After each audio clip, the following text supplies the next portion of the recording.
Di era teknologi yang serba cepat, kita selalu ingin tahu apa yang sedang tren, siapa yang liburan kemana, siapa yang baru update story.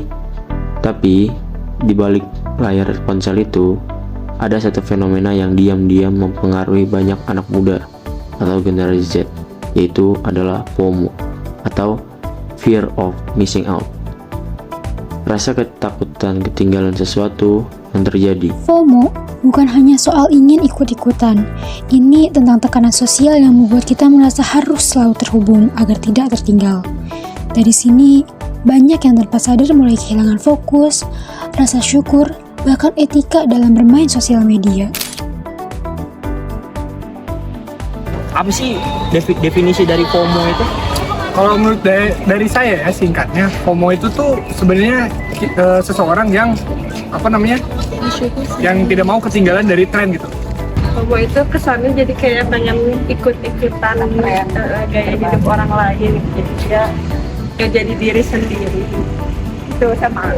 Kenapa bisa terjadi di kalangan muda? Kenapa bisa terjadi?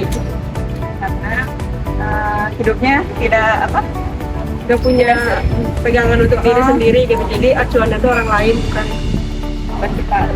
Kita terlalu kayak banyak kurangnya gitu kayaknya.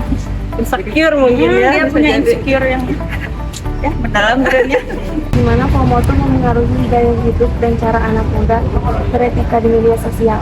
Yang takut ketinggalan zaman, jadi Rasa haus validasi gitu, pengen terlihat perfect di mata orang lain, padahal itu tuh bukan dirinya sendiri gitu. Padahal kan harusnya jadi diri sendiri lebih baik. Pernah nggak ngerasain kayak aku FOMO nih? Pernah sih. FOMO kayak apa ya? Belajar tentang pembelajaran gitu, edukasi gitu. Oh, dia bisa sih kayak gitu. Anak-anak enggak gitu, kenapa? Kan dia juga bisa, apalagi aku. Berarti FOMO-nya lebih ke hal-hal yang emang Baik positif ya, bukan positif. yang kayak dia beli barang itu aku juga pengen. Enggak, itu Enggak sih mah. kalau itu. Jadi diri sendiri.